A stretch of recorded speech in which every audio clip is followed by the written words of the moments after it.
Thanks for joining us today. My name is Zach Diamond from BitGo. This is Josh Olszewicz from Canary Capital. And today we're going to talk a little bit about the industry, a little bit about our background and some of the things we're most excited about moving forward. Thanks so much, Josh. Great to be here, Zach. Excellent day for Canary Capital. Excellent day for cryptocurrencies everywhere as we're getting a slew of ETFs Yes, out of the pipe here. totally. And before we go into that, I do think we should take a little bit of time to learn, about your background, what Canary focuses on primarily, and then I'm happy to give a little bit of background about myself as well. Sure, absolutely. So I like to think of Canary as a digital asset manager. We started as a hedge fund in 2024, at the end of 2024, pre-election, pre-presidential election.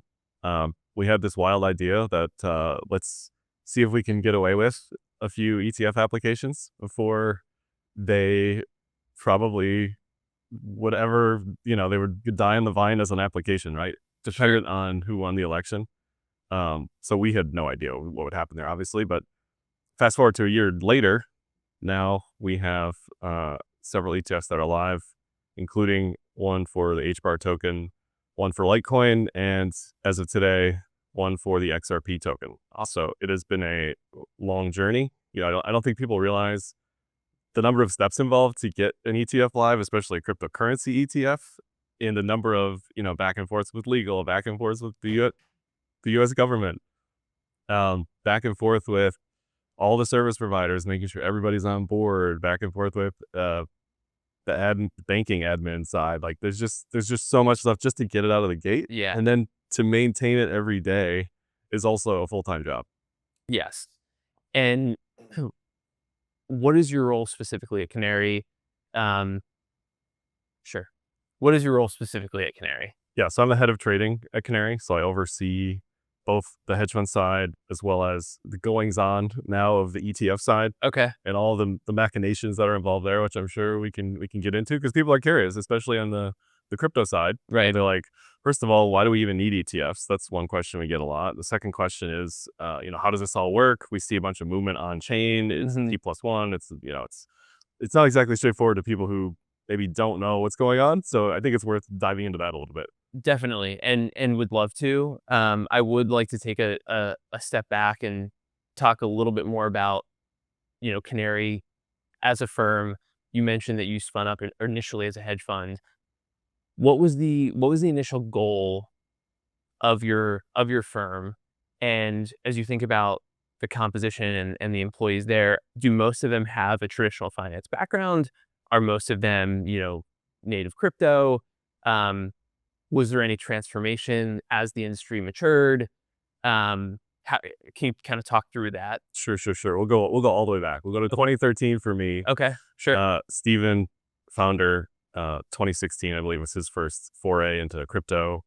Worked his way through a few other firms, sold a few businesses here and there, but we converged at Valkyrie. Okay. Where I was head of research. He was CIO, I believe, at Valkyrie. Launched a few ETFs that were able to get off the ground there. One for Bitcoin futures, one for the Bitcoin miners, WGMI, which has done very, very well. Definitely. maybe not because of Bitcoin mining, something else we could talk about, but it's done well. And this is kind of a lesson, for these ETFs too. It's had the chance to do well over time. Initially out of the gate in a bear market, again, which is something we may be entering now. I don't know. But initially out of the gate in 2022, it was down only for WGMI. It was down only for these ETFs, right? Yeah. So they need the time to exist. They need the time to get marketed, to get people aware, to get people educated on what this stuff even is, right? We were kind of joking before the pod about people asking us about various coins wherever we are because they're curious, right? So right. We feel as a firm, it's important to get people educated on the differentiation of what all this stuff is and what it does and like why is one cryptocurrency important versus another, and what is Bitcoin versus Litecoin, that sort of thing. So it's a big job to get people to, okay, now I'm going to go and buy this and feel comfortable with holding it, right? Because it's a product for different types of people. I know I'm going all over the place here, but right. There's traders, there's long-term holders, there's everything in between. So yeah, Steven and I were ex Valkyrie. We converged there, former Valkyrie, and the hedge fund got spun off. Valkyrie got acquired on the ETF side, got acquired. Okay. The hedge fund side spun off, I see. and that's where we reconverged. And we were talking about strategy for the hedge fund, talking about ETFs, talking about the election. This was in mid 2024. Sure. Okay. Where could this go if if XYZ happened?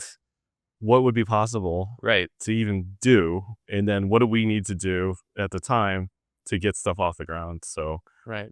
it's been kind of wild to see it like snake its way through and like, oh, this is a thing now. All of a sudden Totally. we're an ETF shop, right? We've got several that are live, as I've already mentioned, and we've got several down the pipe that are coming for sure. Right. And it was sort of a layered bet, so to speak, right? In how you structured it, it sounds like understanding that one of the candidates was more likely to favor, or at least, you know, pave a clearer path to some of these, industries or assets as well.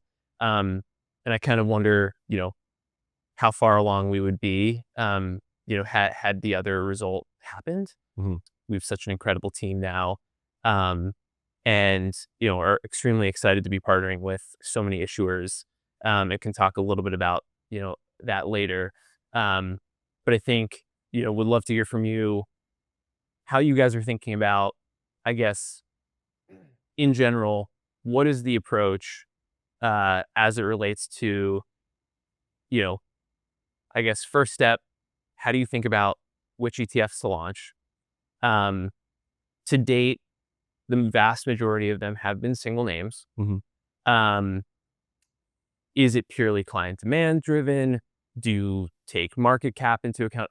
Understanding there's likely a correlation between those. Yeah, yeah, yeah. Um, and then I guess if the compliance element is relevant, are there coins where there's higher compliance scrutiny? You don't necessarily have to name names, but is that a consideration? Yeah. So Yeah, let's take a step back and talk about how the ETFs get, uh, how they function, because that's important to understand. Like, okay, you probably need to have X market cap because you need X trading volume just in the crypto side, right? yes, Because we have to source those coins from an OTC provider who has to source those coins.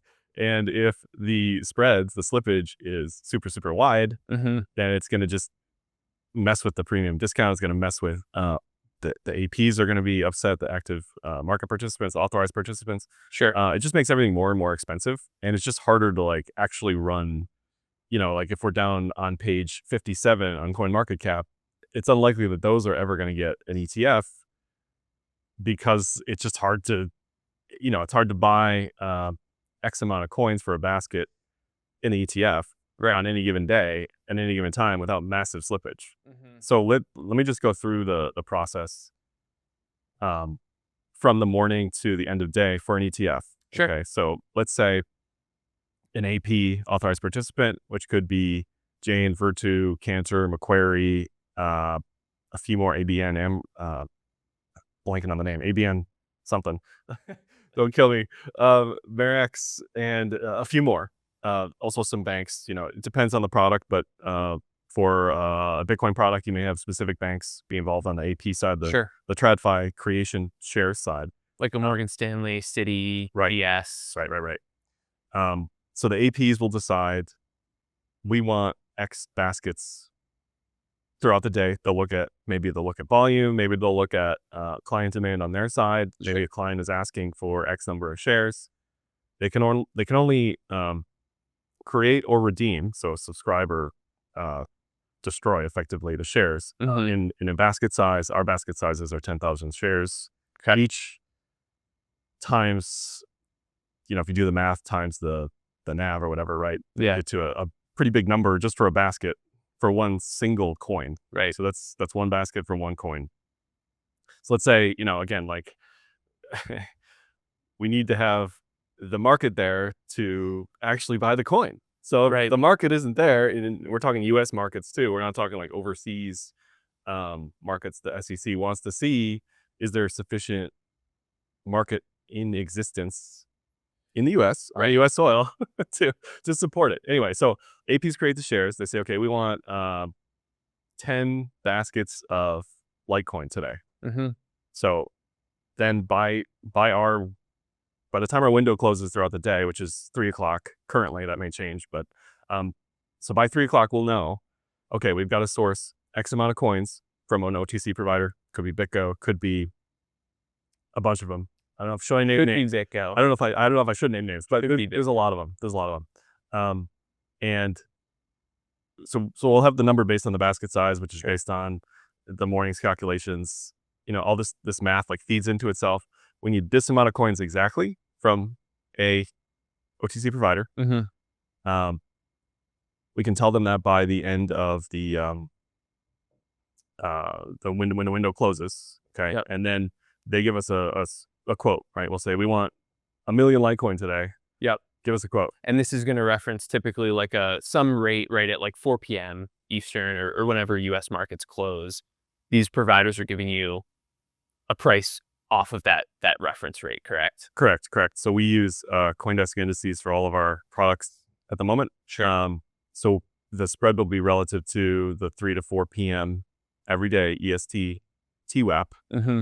It'll give you spit out a calculation for the index. Then the OTC provider will use that, and then they will decide, X amount of slippage around the index. But they can communicate that with us throughout that time period towards the end of the day. Sure. We might also one OTC provider will say, I can only give you half that today, and we can split up the baskets for the coin, but we have X amount of coin we have to deliver to the ETF. Like we have to, by hook or by crook, we have to get it in there somewhere, right? Sure. So if that means if the spread widens out at one provider, we can bounce that around. Just in case people are wondering, like, why do I see all these coins moving on any given day? Whale alerts is really popular.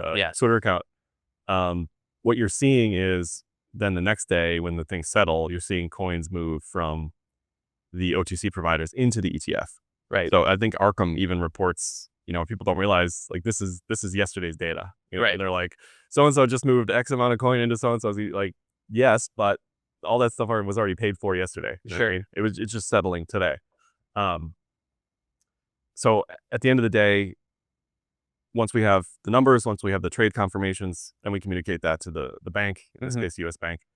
And we say, these are the orders for today. This is the price that we got it at. This was the slippage. Yep. And then all that works its way into the basket calculations. And then we start it all over again the next day. Sure. And anything we bought or sold the day before settles the day after, T+1. Right. Much in line with traditional finance. Right. And how they settle. Whereas, we haven't gotten into this, but I sit on the trading side at BitGo. So we are the execution desk, for a lot of these issuers. We do spot trading, locked token deals, structured products, financing, borrow lend. And so a lot of our flow is T0. And so for these issuers, we're able to align better with, what your investors are after. So, well, I'll just add that the slow part isn't the crypto part. We can do T like 5 seconds, right?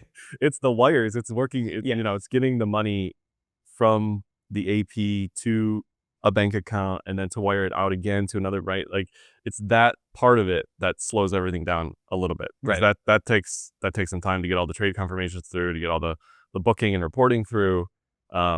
So to people who are like, this is the opposite of crypto. This is not decentralized. What are you doing?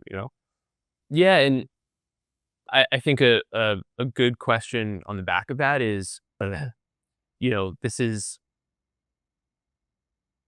a product that is bringing, is certainly changing who can access, Exactly.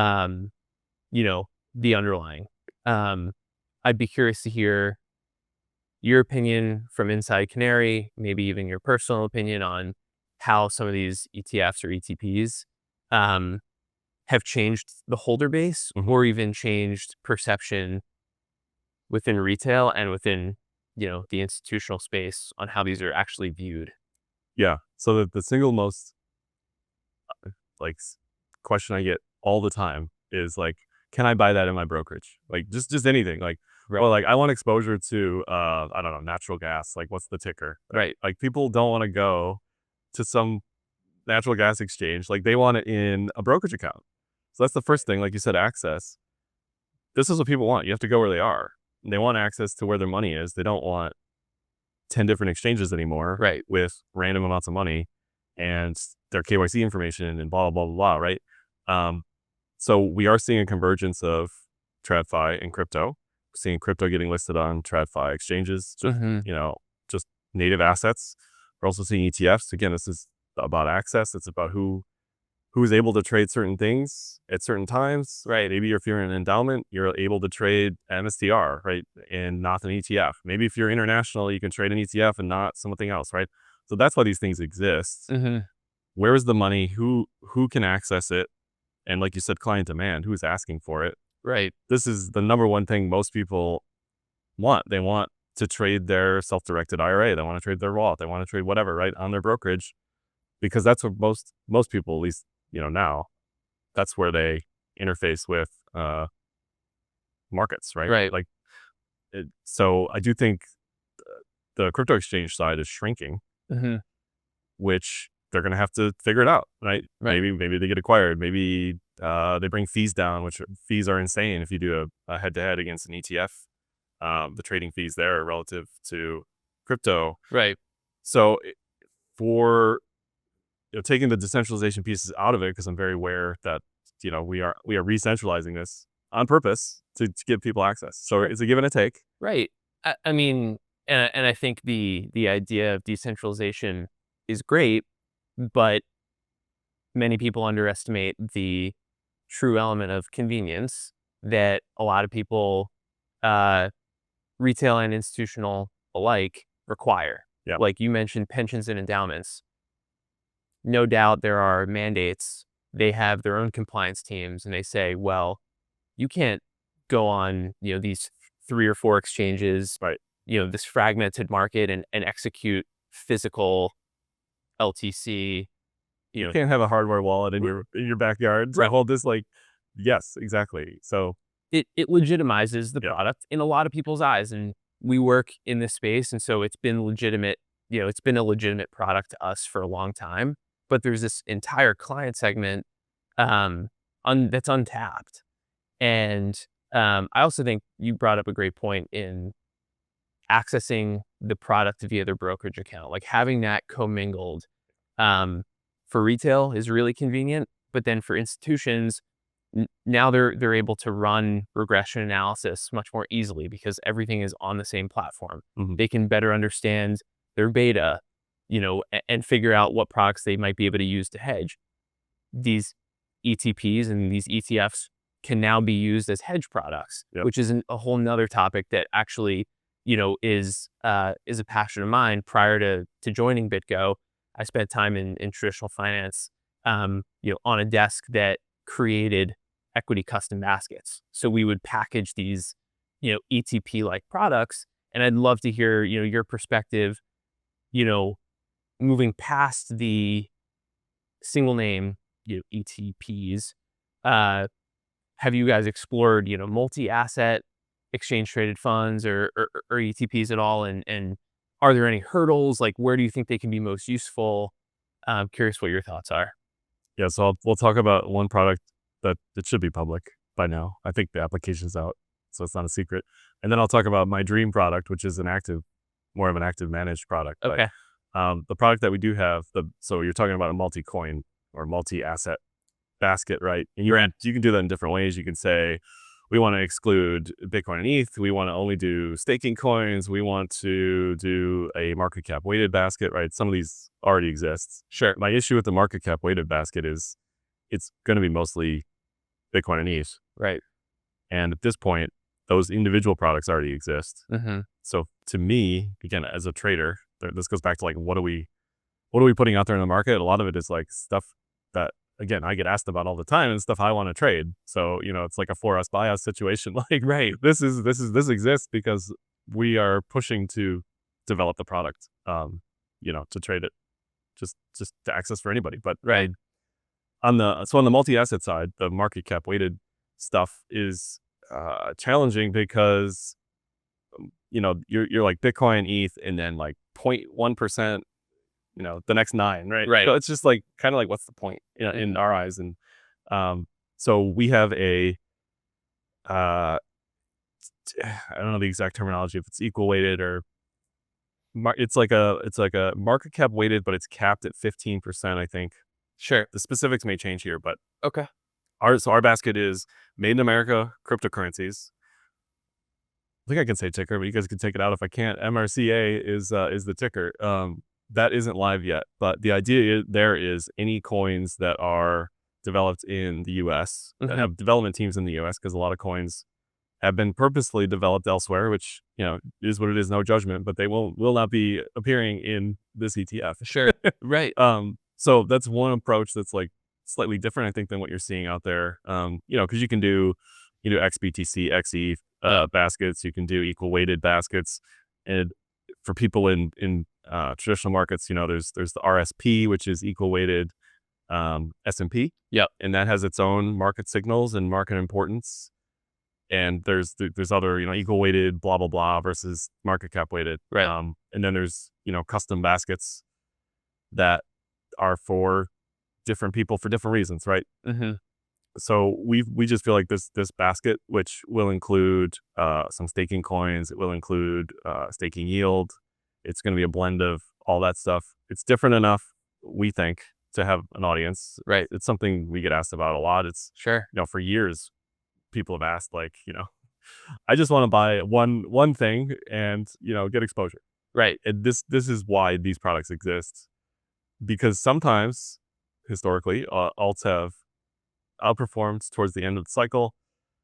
They've underperformed for the past 4 years significantly. Sure. But should people want to make sort of a liquid VC bet on a basket of of coins down the market cap list that have liquidity, that have staking, yada, yada, yada, this is one way to do it, right? The basket product. Right. Yeah. And I think you touched on a number of interesting points that I want to ask about. And the first is more of a corporate question from a marketing perspective. The key difference between, a custom basket that we might create on the OTC desk at BitGo versus a regulated product that you guys are launching on exchange. Like how you mentioned, the ticker, for example, and you mentioned this about WGMI, right? Yeah. How important is ticker recognition? Yeah. What goes into like marketing the ticker and Yeah. making sure that investors know, because it's important to make a distinction, right? Like when we are on our OTC desk, we have a sticky set of clients that we are in a rhythm with, we're working with often. And so we have the ability to really be nimble and create a structured product or, pitch derivatives, that will, that we're launching in the next, couple months, and facilitate, bespoke trades for clients. Whereas on the regulated side, you are really building products that are relevant for hundreds of thousands of people rather than thousands of clients. Yeah, it's like clicking the easy button. It's like, if people are familiar, like I said, so ticker recognition is huge. Obviously, I don't think it's something the crypto people appreciate as much. At least I certainly didn't when I started trading. Sure. It's like, yeah, of course I know the ticker. What do you mean? but there needs to be some sort of not meme marketing component, but like people need to know. One that I just saw the other day was Boyle, which is the nat gas 2x ETF. Oh, that's great. Right. It's just it's a way to remember what it is. But Totally. there's definitely a component there where you have to get the word out there somehow, and that's one way to do it is a ticker, right? Right. So there's that part of it. And yeah, the custom baskets are great if you know what you're doing, from like a very specific, I want this market weight, blah blah blah down the line. Sure. But for us, if we use an index provider again to say this is our basket based on XYZ condition, that just makes it easier for people trying to access should they be on board with, the investment directive or whatever, right? Yeah. To say like, this is what we're doing. This is the purpose. This is why we're buying what we're buying. These are why these are included because they were developed in the US, that sort of thing. So it's a specific product for that specific group of people. Yeah. Sure. And I think another interesting, point to think about is imagine a world in 12 months or 24 months from now where you have a few different, multi-asset ETPs that are tradable, that are liquid, that are open during US market hours. Do you think, you know, we will see more and more funds benchmark themselves to an index like that? My understanding is that most will benchmark themselves to, a single name like BTC. How are we performing versus, this one idiosyncratic, Mm-hmm. coin, right? Mm-hmm. Do you think there's value in, in these indices outside of the trade element, but more so for, okay, how are we performing? Because from my perspective, it builds kind of an element of trust. But curious to hear what you think about that. Yeah, no. So the the benchmark question on the hedge fund side, if I turn my hedge fund hat, Yes. that is my favorite question because I always tell people, I can benchmark it against whatever you want me to benchmark it against, right? Like you can have on our tear sheet and on our deck, this is our benchmark, and this is why we benchmark against the Bloomberg Galaxy Cryptocurrency Index, for example, which is an not equal weighted, market cap weighted index of the top, I don't know, whatever, 10, 15 coins, right? Sure. So that's one benchmark you can use if you're including Bitcoin and alts. But people have in their mind, they're like, if you're not outperforming X at any time, right? It could be ETH. A couple months ago are you outperforming ETH? Right. If you're not, that's their benchmark, right? Right. Most of the time it's going to be BTC. But yeah, you're right. If people, maybe their benchmark is the S&P, maybe the benchmark is Berkshire Hathaway, right? I don't know. Like Right. to me, it's like, I'll do whatever you want me to do, but we can market it against likely some sort of familiar market cap weighted basket. That's probably the goal here. Because you also have, by the way, total return, Yeah. which is going to start creeping its way into these products because you have the staking component, the yield component. So you're going to have another benchmark there specifically for, like, let's say Solana has staking yield, right? So you're going to have a total return benchmark for all these products that you can bounce against. And you could say, okay, despite what the issuer says, despite what their target yield is, these facts are facts, right? In XYZ product Right. has a sponsor fee. Okay, fine. And then how does the staking rewards, how do they get baked into the product? And then at the end of the day, what does the price history look like, right? Right. So we're a ways out from that, but that stuff's coming too. Totally. And you need to think about when benchmarking, risk adjusted returns versus some of these products too. Love that too. I love Arthur Hayes calls it the sharp world, Yes. versus Sortino or whatever else. Right. We in crypto have a skewed view of risk, obviously. Yes. But we are here because of it. And we, I think, understand, we don't expect things to go to zero, but things are volatile. Right. At any given day, plus or minus 5-10%, that's a Tuesday, right? So to us, it's different. We're dealing with different dollar amounts, obviously. Sure. And, people who care more about a Sharpe ratio, but Yeah. but it's also just a different conversation. Well, I think it speaks to the maturation of the industry. Yeah, for sure. And I think back to, Bitcoin when futures launched, and you probably know better than me, maybe like 2021, ETF launched early 2024. And At least the futures ETF was what, 2022? might have been 22. Because that was us. Well, Valkyrie at the time. But anyway, go ahead. With Bitcoin, I mean, it's great that we have Bitcoin because that is the ultimate case study. Hopefully, because more coins are being added, we'll have a larger sample size. But certainly, when you look at Bitcoin and its historical volatility, it's diminished fairly significantly since the launch of some of these ETFs, which I think is really interesting. Curious to hear, like, from your perspective, what that might change, how that impacts the way investors view the BTC in particular, or Mhm. maybe how Bitcoin is now used in the future now that it's a lower vol product. Um, Curious what you think there. Yeah, so there's what something is and how it trades, right? Mm, So we could okay, say, let's pick on something, 2x MSTR, okay? sure. Or MSTR itself. We could say, okay, we know Michael Saylor, we know XYZ about what's going on here. We know that the MNAV, we know the BTC component, right? But it trades like Solana. It trades like, you know, an altcoin. Right, So we all agree it's an MSTR, but it trades how it trades. right. Bitcoin's going to trade how the market, you know, deals with it. Like you said, with maturation, as market cap gets higher, Sure. things change in volatility land. As we have covered call options, things change. Mm, As people generationally kind of rotate out of BTC for whatever reason, the younger crowd, when I was younger, we were focused on the top 5 that are the top 5 now, but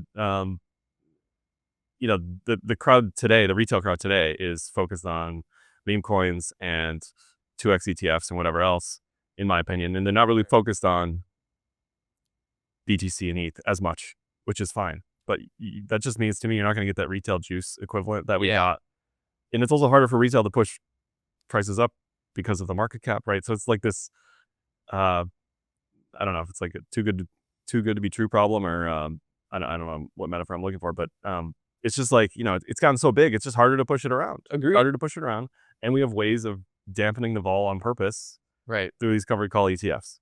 Yeah, and there's effectively, this consistent bid on BTC from a whole new set of participants. Different type of Correct. bid. That have a different type of bid from a different crowd that has a different time horizon, Right. right? You mentioned retail nowadays really focused on a lot of the levered ETFs, meme stocks. Nothing wrong with that. I think the takeaway is their expectation of return um, is across a much shorter time horizon. And so you get, a more sustainable, consistent bid on BTC. And I think we're seeing the benefit of that twofold, right? Because you talk a little bit about execution price, but I think the other element outside of execution is borrow lend. And Bitcoin, is and has been for the last couple of years at BitGo been used as a collateral asset. And I think the interesting part is as the volatility of Bitcoin goes lower, it's actually becoming more valuable as a collateral asset because folks aren't worried that that price action is going to be wild overnight. And so it's funny, it makes it more valuable. Well, 1010 is a great example, which I don't know when this is going to air, but Yeah, when, the bottom sort of fell out of altcoins, you can't really use that as collateral as well. It was right. no, we saw volatility on 1010 for BTC too, but wasn't nearly as bad as it was. Yeah, it's a great point. That's a But great point. And I think like, some of the newer entrants, these traditional hedge funds that already use leverage on single names, on ETFs, it's actually easier now that Bitcoin's a lower vol product. They can actually trade BTC on leverage. yeah, So I think it's a really interesting time, and I think it's a great segue to all of these ETF launches that you guys are involved in and that you're marketing. You mentioned altcoins, and you talked a little bit about how when the market does fairly well, folks will typically rotate from BTC to out on the risk curve. mhm. Um, do you still expect that to be the case moving forward? With such a potentially diluted altcoin market, how do you view the next opportunities in the altcoin space? That's a good question.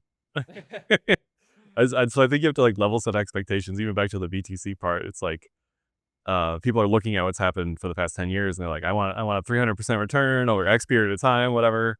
And like you mentioned, there's dilution in alts, not just in the quantity, but also some of these alts have been around for a while now, and their emissions, their own inflation of the coin, if they don't have like a buy and burn component, Right. has gotten pretty high. So again, there's just a lot of float out there that's being sold in the market.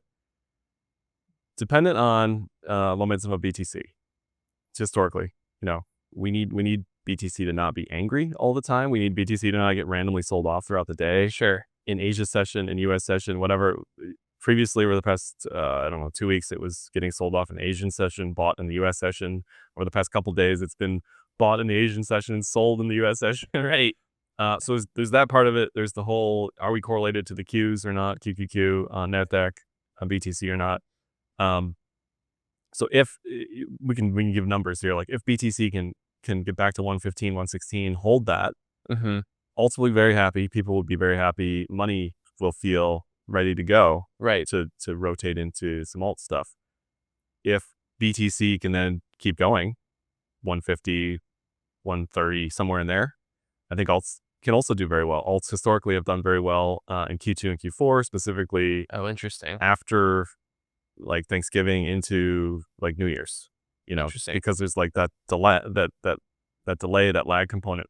BTC usually leads, alts usually follow. Sure. Gold usually leads BTC. BTC usually follows. We saw gold go on just a tear this year, Right. and BTC hasn't kept up yet. Right. So there's a lot of these cross currents of what people expect, what they've seen historically. They're looking at liquidity. They're looking at ISM. They're looking at all these things Right. that don't exactly line up with what we've seen so far. And some people would say ISM's stuck at 50 until it's above 50. That's when we're going to see alts take off, right? Or whatever. Or maybe it's stimulus next year. Maybe it's rates coming down next year. Possible. But as a trader, putting my trader hat on, until we start to see momentum come back, you can't expect things to just randomly do well. Right. Right. There needs to be that new element, whatever it may be, to get capital, to new money to flow back into these, projects. Because to your point, there's so many out there. And I think you guys are doing a great job in targeting. You mentioned client demand, like what are clients most interested in? How can we launch these, phenomenal products that people are going to be interested in, Mm-hmm. to be able to buy and hold, or to use, to hedge and mitigate risk that they might have.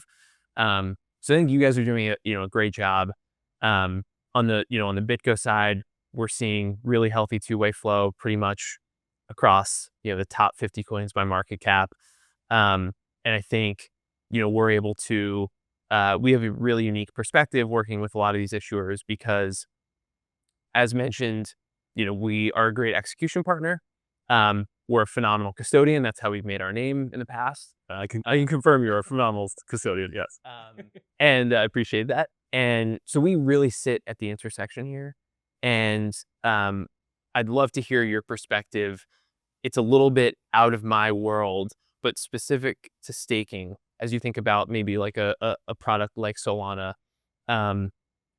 Some products, have an unstaking period that might be more than one day, which might conflict with redemptions, and TradFi expectations. Yeah. How do you guys navigate that? Or is there internal guidance that you think about? Would love to hear that perspective. Sure. So I'll go back to, I don't know, we were talking earlier about like the number of products.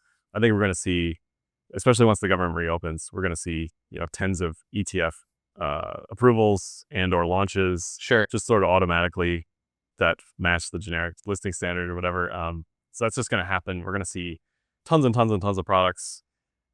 Some of them might stick. Some of them might be gone in a year. We'll see who survives, who doesn't. Sure. I think most of the issuers, the smaller issuers like us, don't want to directly compete with BlackRock. So we're glad in a way that they've seemingly stopped at where they've stopped, because that gives us a little room to play, right, on certain things. Like we mentioned, market cap's a big component. We're also seeing a lot of demand from people asking about staking, because this goes back to the access and just usability component. A lot of people just don't want to manage 10 different wallets. They don't want to manage a bunch of staking providers on a bunch of exchanges natively. Right. Some people do. They want to go into liquid staking. They want to restake it, right? And that's still there. That's not going anywhere. Right. This is just another piece for other people who want some lighter touch stuff for staking, right? Definitely.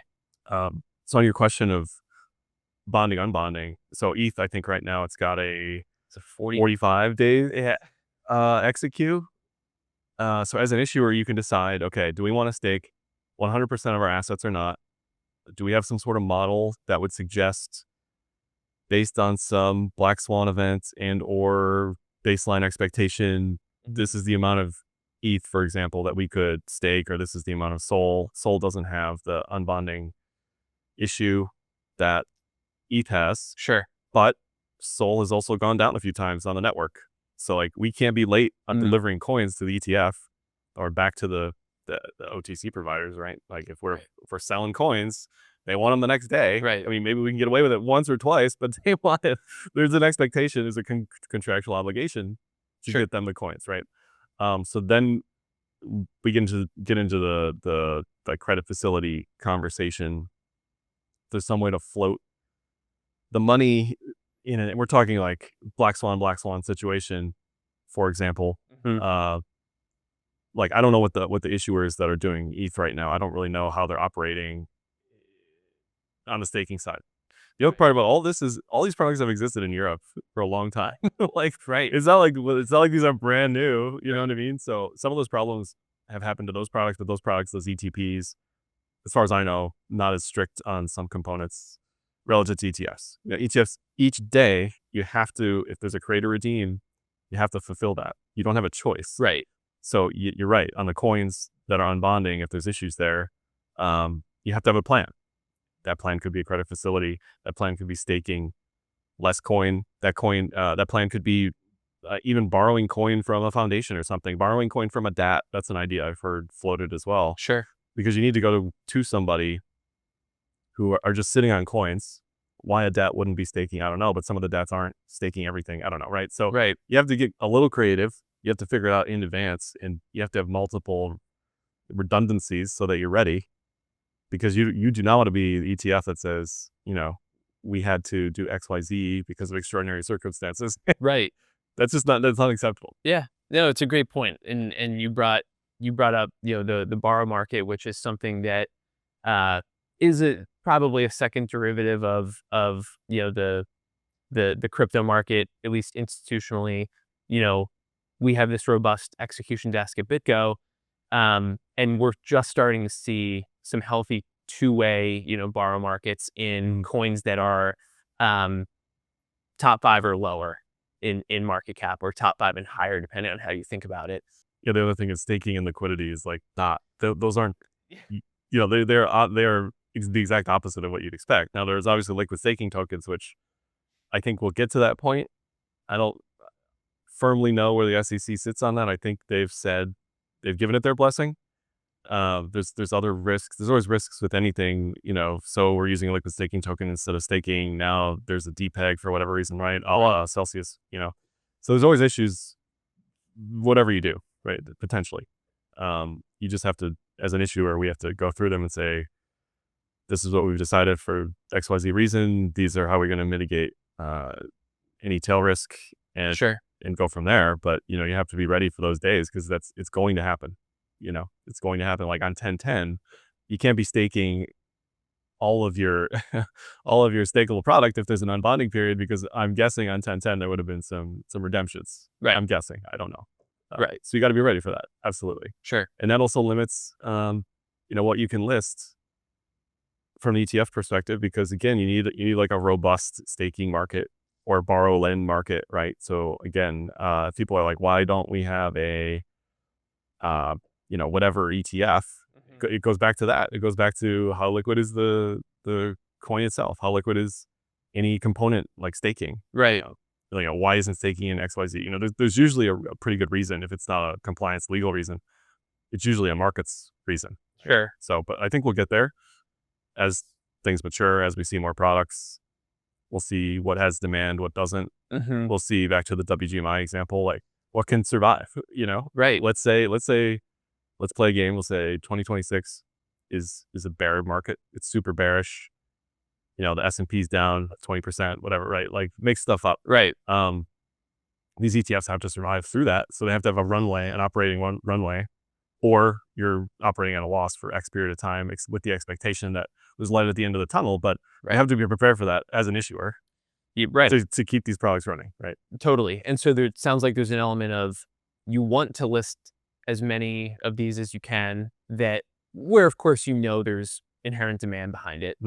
But 2, you need to be thoughtful in how many you list and when you list, from a profitability standpoint. Right. So You got bills to pay. You got to keep the lights on, right? Right. You got to pay all the service providers. So that's a very important component of how these ETFs run. Sure. And in thinking about markets, equities have been on heck of a run. Crypto in general, heck of a run. Is there any? People would dispute that, by the way, that crypto's not been on a heck of a run. Yeah, a lot of people say it's worst bull market ever. Yes. But again, that points to, like we were talking about, the types of investors involved here. Yeah. I'm, admittedly, there have been frustrating times, right? We're actually today we're trading, BTC is trading at a lower price today than when President Trump was inaugurated, which I think is very interesting. But it's higher than the election. Correct. But it is, Which are people like, they bend the math a little bit. yeah, Clearly the market's reaction was the election, yes, but you're right. It's also based on that time point, definitely not what people expected. We'll put it that way. right. And there's a ton of talk on OGs selling, and this goes back to the point that we were talking about. This is really relevant for you guys. Like, it's a change in hands on the types of investors involved, and as a result, like there's a different demand profile. Like, these holders, hopefully with the lower volatility of BTC, we will get pensions, we will get endowments. Those folks hold for years on end. They also don't FOMO at any price. And they're measured and they're purposeful, and they have to, it has to go through their compliance committees, and it takes time, right? Right. And we've seen certain states like Michigan, Wisconsin, a few others. It's crazy to me that I think more endowments own MSTR than they do IBIT. Right? That's wild. I didn't know that. I'm pretty sure. So you can crucify me if that's not the case. But just the number of endowments and pensions that own MSTRs is surprising to me. But I'm guessing based on sizing and some model that they have, they've decided that's what they want. Fine, whatever. It's one way to access the market for that particular segment. Right. Yeah. And MSTR had been the only compliance way. Right. And it got added to the NASDAQ. And so, I think as we think about the next, 24, 36 months, I'd be curious to hear, your opinion on where the ETF market would be. As I understand it, I don't think digital asset ETPs are allowed to use leverage yet, right? It needs to be 1x only, if I'm not mistaken. Do you think that will change? If it does change and we're allowed, inverse ETFs are allowed or 2x are allowed, like, how does that impact your business, if at all? Just curious to hear if you guys have thought about that yet. Stepping back to your on-chain question about OG selling. Sure. One thing also people have to realize, I think they're starting to realize with the ETFs, is ETFs generate a lot of size on-chain, and then it kind of just sits there for a while, right? When some of these other ETFs converted from trusts, there was a ton of on-chain activity generated. The on-chain activity of yesterday is not going to be the on-chain activity of tomorrow. So people have to realize that things are just going to look different because there's going to be less on-chain activity if people are accessing it through an ETF. So, people definitely have to realize that. I think they do, but Right. in case they don't, you're seeing it's going to take time to see the on-chain activity normalize to show whatever signal someone might be looking for might be different this time. Sure. Because of the ETFs. Right. You can get access and trade this stuff through your brokerage, not, you don't have to move it physically. Right. And there are a number of, tax related reasons why one might want to own IBIT versus physical that might be specific to their needs, and vice versa. And we haven't even talked about in-kind, which we do have partially for some of the ETFs. Okay. In a very specific case, but the plan is to roll that out for all ETFs soon. There's a lot of stuff that has to go on behind the scenes. Sure. For in-kind to be up and running every day for every product. Just for people who don't know what we mean, when the AP says, hey, I want some shares, that's usually cash for shares. Then the cash gets exchanged with the OTC, right? Blah, blah, blah. It works its way cash to coin. In-kind would be coin for shares directly. There's no cash component. And honestly cheaper and easier for really everybody. Sure. It's something that we're experts in on the crypto side already. That's just how things are. There's no, unless you're buying something or selling something, there's no cash component. You're just moving coins around, right, from someone else's custody to the ETF custody. Right. So that's also going to mess with the on-chain activity, right? And I think the challenge there at this point, most APs don't have the ability to custody these assets. Obviously, BitGo, we hold the physical, but a place like Goldman or Citi or MS. Yeah, it's going to take time for APs to get on board. Some APs selectively are ready to go in the in-kind stuff. Okay. But they're like the crypto facing, they're not the Sure. TradFi. So yeah, all this stuff's going to take time to work its way through the system. But that's going to just be better for everybody because there's no slippage on, there's less fees. It's just better. Right. So that's the dream is in-kind everything. Sure. And like you're asking about future products this year, going into next year. I don't know if a bear market would necessarily delay our plans on launches. My preference as an investor is like dollar cost average in a bear market. An ETF isn't a use case, but you need access to it. So if it's a bear market and you're getting access, great. That's from a longer term perspective, that's how people, in my opinion, should think about it. Not financial advice, but you want a dollar cost average in a bear market, dollar cost average out in a bull. Or you're buying momentum in a bull, right? Which is basically what we've seen across the board. Right. So from an issuer's perspective, we could shuffle things around depending on market conditions. Some of these products, the PR marketing machine has been drumming for a year now, right? So it's like let's just get this puppy going and get it out there because people want it, right? So I think it'll depend a little bit on market conditions, and maybe not. For some issuers that might be different. They might have XYZ in the pipeline ready to go. Just sure, 1 a month, 2 a week, whatever. Yeah, like because we're going to see some wild stuff. You were asking about leverage. Yes. So there are leveraged ETFs, inverse ETFs for crypto. Okay. 2x, 1x inverse. Oh, there are. Okay. Yeah. Okay. These do exist. Nothing that we internally have discussed. Sure. I think there's a 33-act versus 40-act distinction there. Fair. And you guys, the Ripple ETF you launched today was 33 acts, correct? Yeah. Got it. Spot. Yeah. So those spot products are usually cheaper than leveraged products. Leveraged products have volatility drag. Sure. It's a different product for a different crowd, I think. But it has a purpose. Everything has a purpose, right? It's just a way to express an idea. If you're bullish or bearish and you want quick access to direction, that's one way to do it. Sure. Options may be better for that trade at the end of the day, but if you're not well versed in options, then clearly these leveraged ETFs have gotten a ton of traction. Right. Yeah. Agreed. As we think about the next 12 or so months, how do you view the market in, say, December of next year, December 2026? What should we be focused on? How do you think the market will be reacting? Do you think it hinges on equities in general? Curious to hear your thoughts.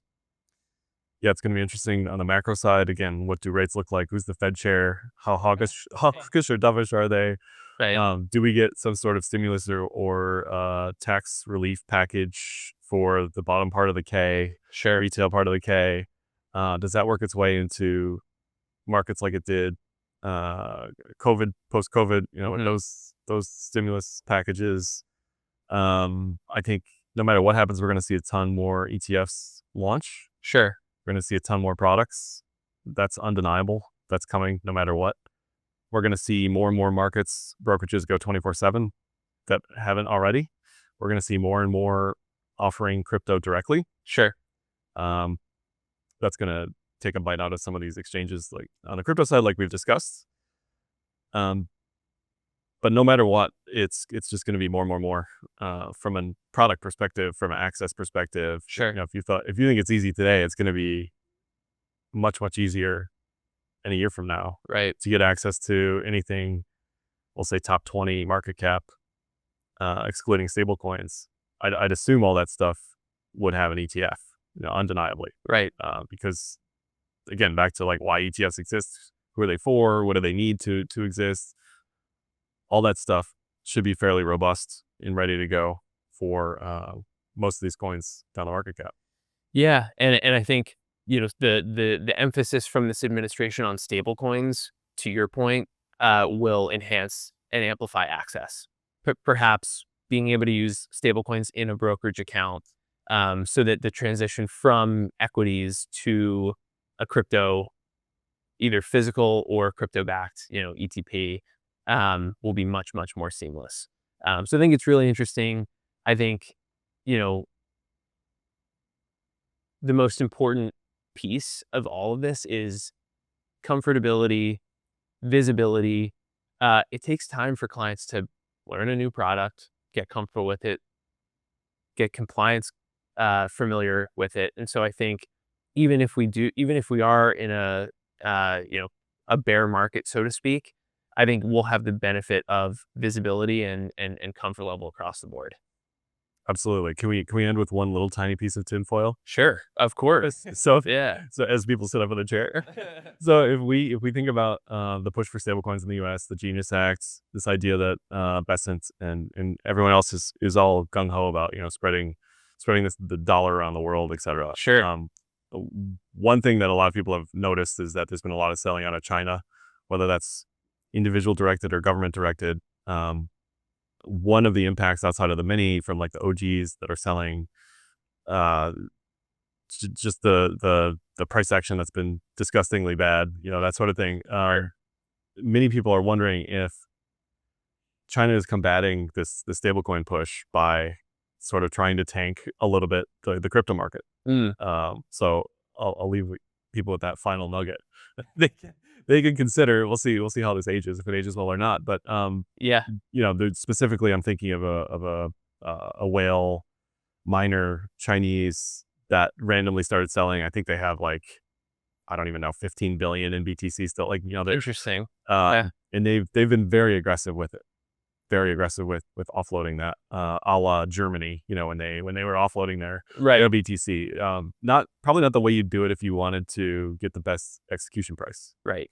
And you'd think that someone with this size would consult somebody at a minimum. Or they'd be a little more careful. I don't. Sure. It's hard to really say, but that's my tinfoil that I'll leave you with, is that China's combating the stablecoin push with buying gold and Sure. selling off the crypto market. Totally. I mean, we'll let our viewers think about that, maybe hypothesize in the comments. Really great having you on, Josh. Really appreciate it. This is Josh Olszewicz, head trader, Canary Capital. I'm Zach Diamond, director of trading at BitGo. Pleasure having you on. Thanks, Zach. Of course.